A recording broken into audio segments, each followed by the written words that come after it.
Bueno, este es un nuevo video de metrologiaycalidad.com. Les queremos agradecer que vean el video y bueno, cualquier cosa, si desean comunicarse con nosotros o quieren algún otro webinario, pueden contactarnos en info@metrologiaycalidad.com o entrar a nuestra página web donde además hay un montón de notas técnicas y verificar, ver cómo es el formulario de contacto.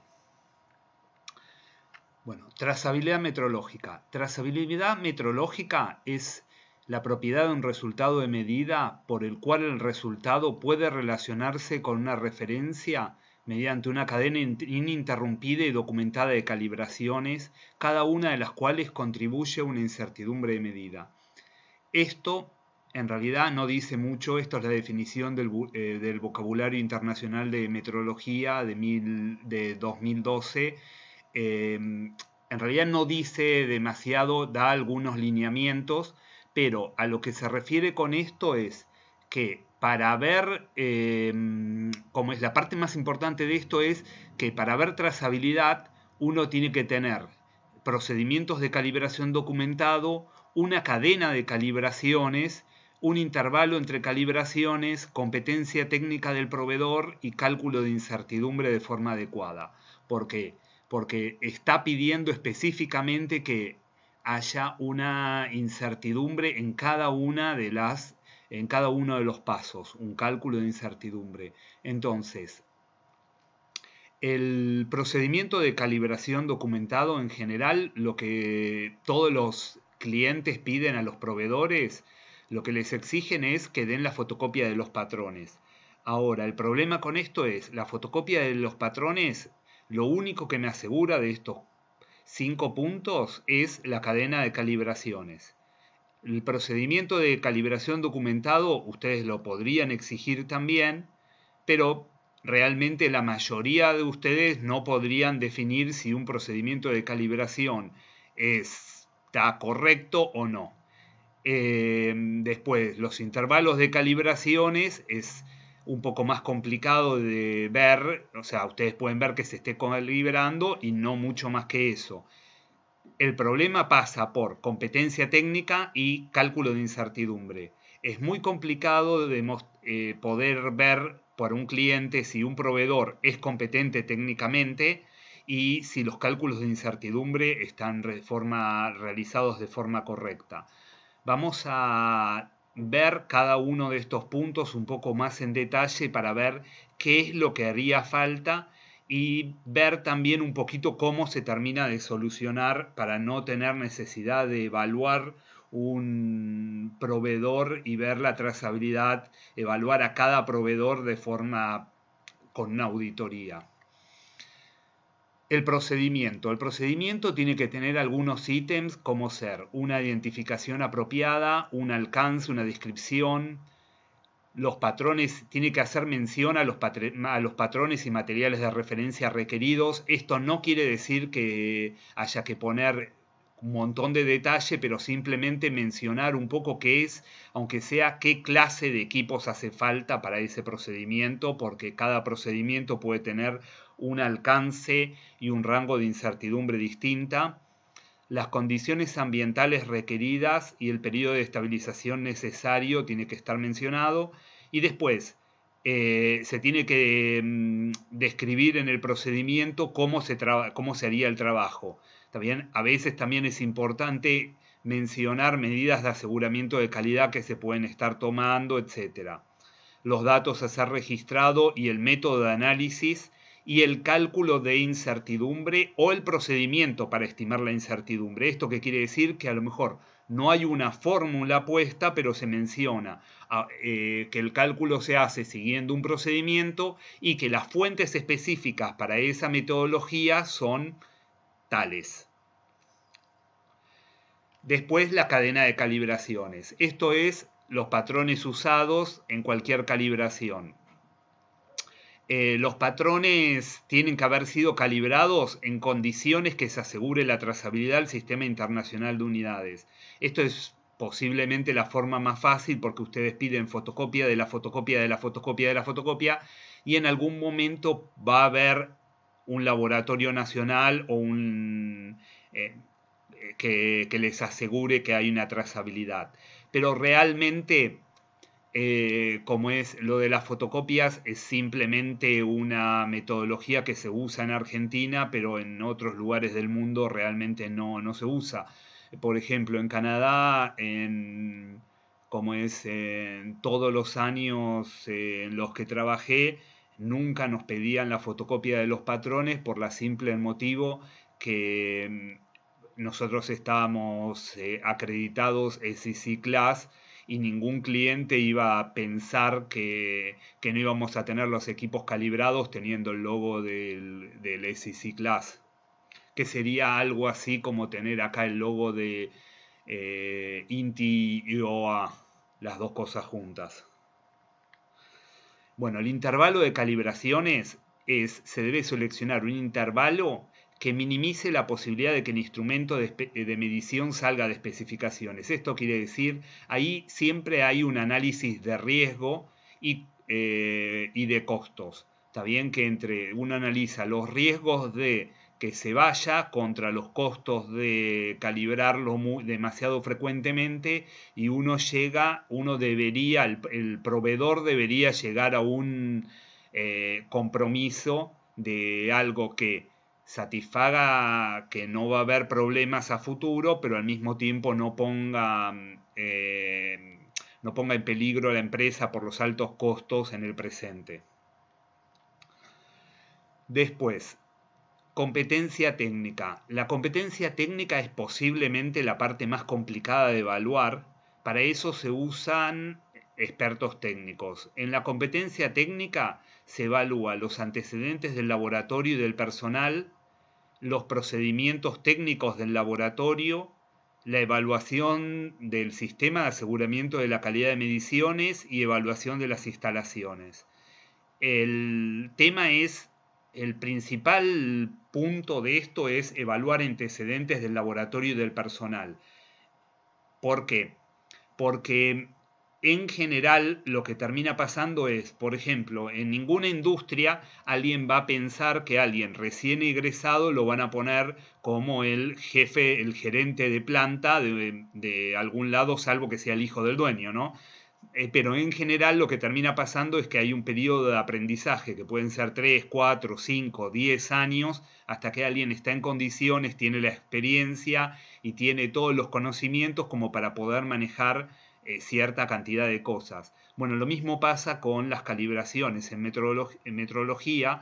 Cuando uno tiene a alguien que recién salió o que está hace muy poco tiempo con todo el tema de mediciones, lo que termina pasando es que realmente no tiene algunos de los conocimientos como para darse cuenta que hay algunas cosas que están bien y otras que están mal, que posiblemente no las haga por queriendo, pero que hay algunas de las mediciones que tienen problemas. Entonces, eso es lo que hace la diferencia entre un laboratorio y otro, es el personal.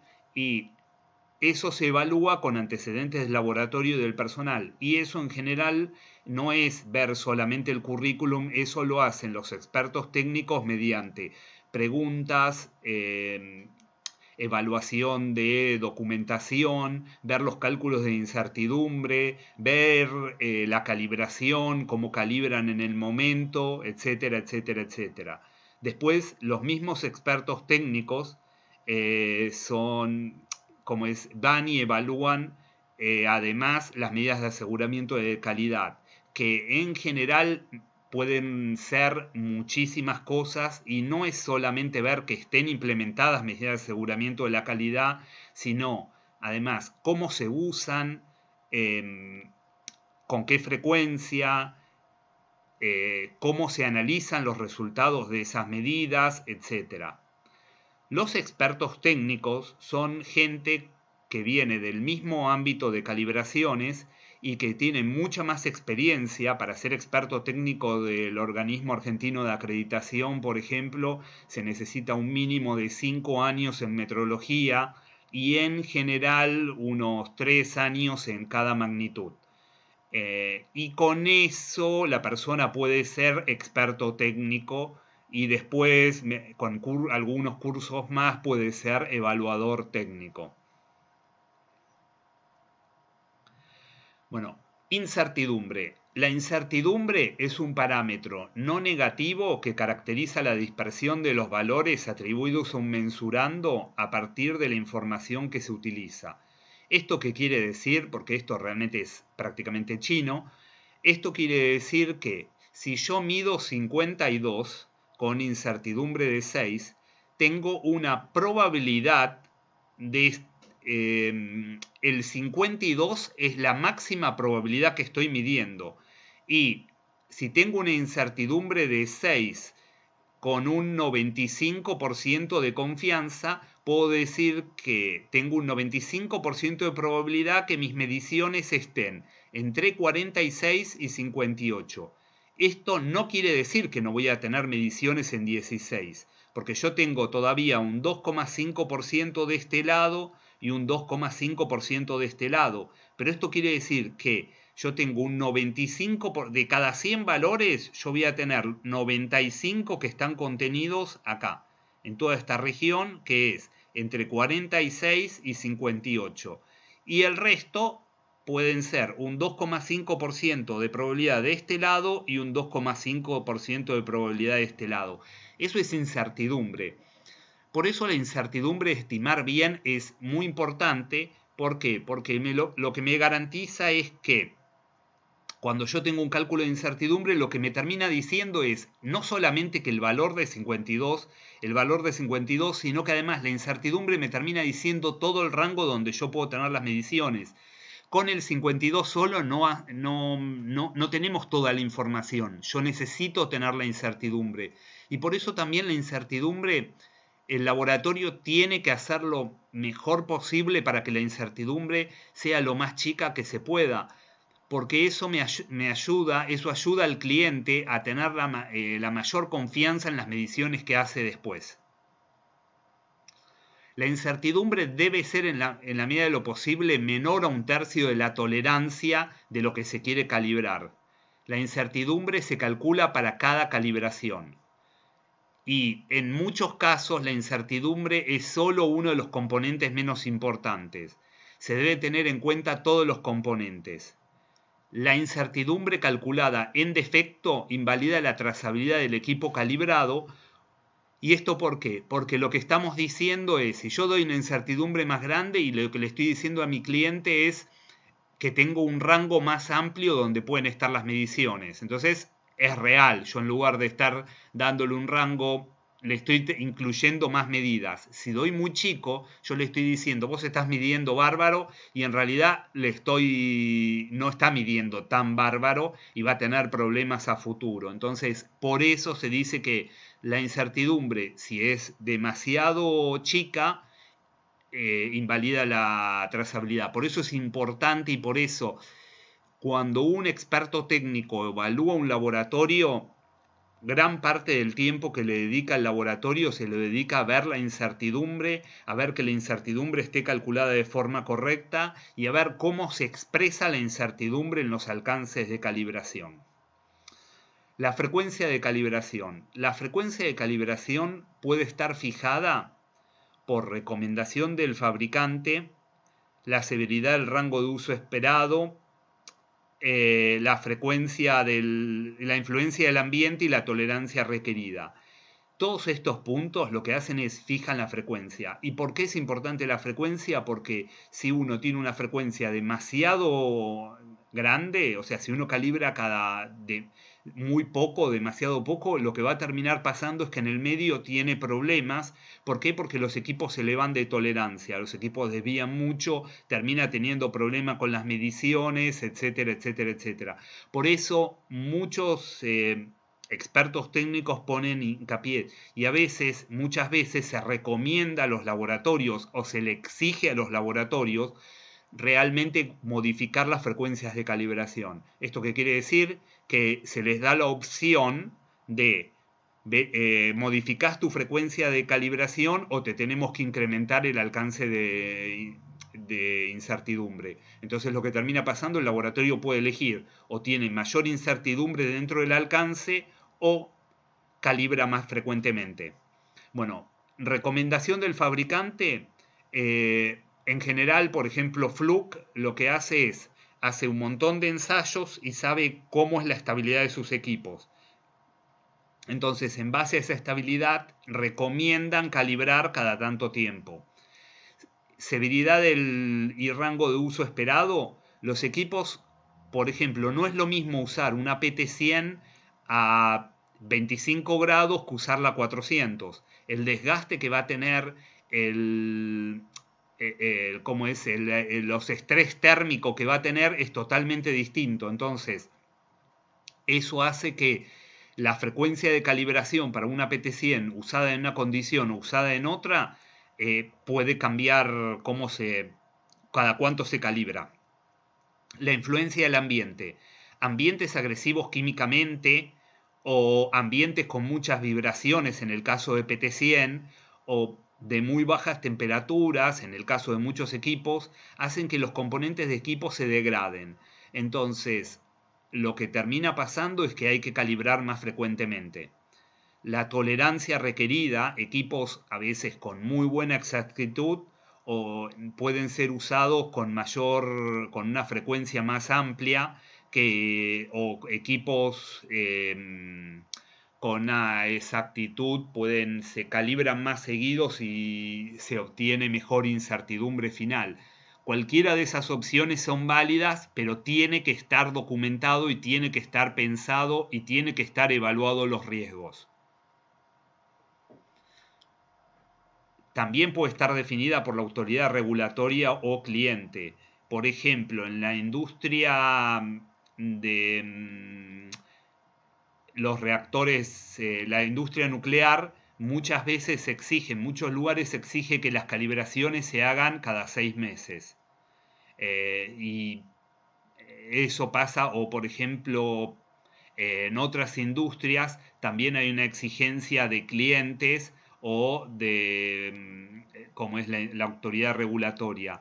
La experiencia previa, que este es uno de los casos más complicados para fijar frecuencia de calibración, porque esto quiere decir que hace falta alguien que tenga por lo menos 5 o 10 años de experiencia como para saber cómo se van a comportar los equipos y que igual siempre eso es un riesgo porque ese riesgo es que no todos los equipos, a pesar de que pueden ser la misma marca y modelo, se comportan igual, pero en muchos casos se puede fijar por experiencia previa que uno tuvo con ese equipo o con un equipo similar. La criticidad del equipo y fuera de tolerancia. Esto es, cuanto mayor es la criticidad de las mediciones realizadas y mayor el riesgo de fuera de tolerancia, más frecuentes deben ser las calibraciones. Por ejemplo, un equipo que se usa para calibrar 3.000 equipos al año, a lo mejor conviene calibrarlo cada 6 meses o cada 3 meses, y uno que se usa para calibrar 5 equipos o 6 equipos al año, se termina calibrando cada 2 años. ¿Por qué? Porque el riesgo que hay en una cosa y en otra, en una calibración y en otra, es mucho más bajo. Entonces, en base a eso se define la frecuencia de calibración. Algunos ejemplos de frecuencia de calibración: las pesas. Las pesas, por ejemplo, tienen 2 años, se puede poner tranquilamente 2 años, un termómetro digital 1 año, gran parte de los equipos digitales se termina poniendo 1 año, una RTD patrón se puede poner 2 años, dependiendo de cómo sea el uso, o sea, tiene que ser una RTD que se cuida mucho, pero la misma RTD usada como patrón secundario donde se lleva a campo y a lo mejor se pone cada 6 meses. ¿Por qué? Porque se hace cada 6 meses y se calibra contra la RTD patrón y uno tiene un aseguramiento. Y la RTD patrón se usa solamente para calibrar las RTD secundarias. Entonces, uno ahí asegura la calidad de las mediciones y mantiene la trazabilidad. Una balanza de pesos muertos en general Muchas balanzas de pesos muertos de la más alta calidad están especificadas para calibrar cada 5 años, y esto se ve en, por ejemplo, D.H. Budenberg menciona que la balanza al pistón tiene un cambio, una deriva de 50 partes por millón cada 5 años.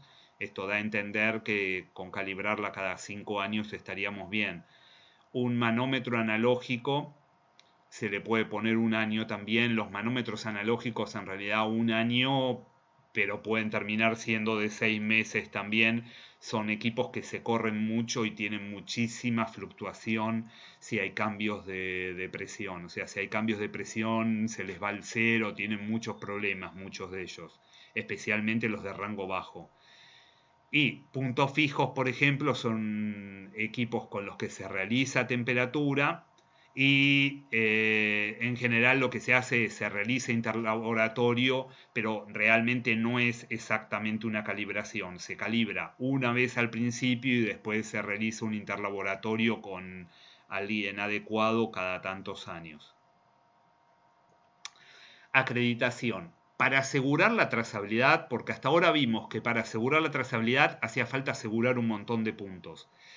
La forma de realmente verificar si hay trazabilidad, la forma más fácil para un cliente de verificar, no es pedir todos esos puntos y contratar un experto técnico y evaluar. Si ustedes quieren hacer eso, también nos pueden contratar a nosotros. Nosotros podríamos ir para muchas de las magnitudes y evaluarlo, pero les va a salir mucho más caro que contratar un laboratorio de calibraciones que está acreditado.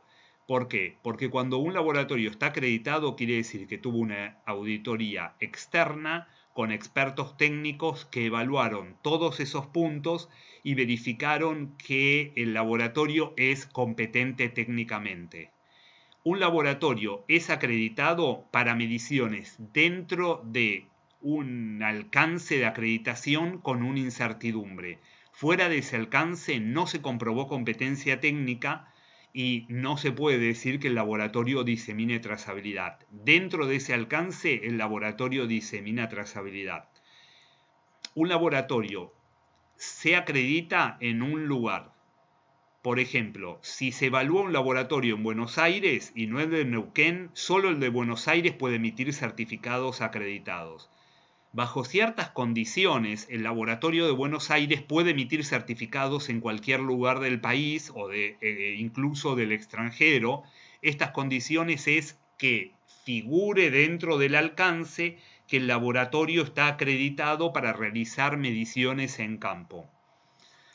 En Argentina, los laboratorios, los organismos de acreditación son internamente el INTISAC, que no es exactamente un organismo de acreditación, sino que lo que ellos hacen es emiten supervisión. Pero para lo que es técnicamente diseminación de trazabilidad, un laboratorio INTISAC disemina trazabilidad y está, al estar supervisado.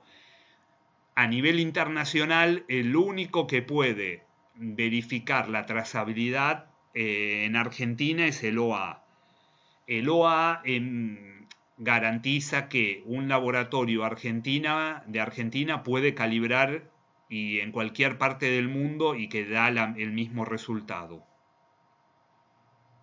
Bueno, les queremos agradecer haber visto el curso y si cualquier sugerencia háganoslo llegar a info@metrologiaycalidad.com. Muchas gracias.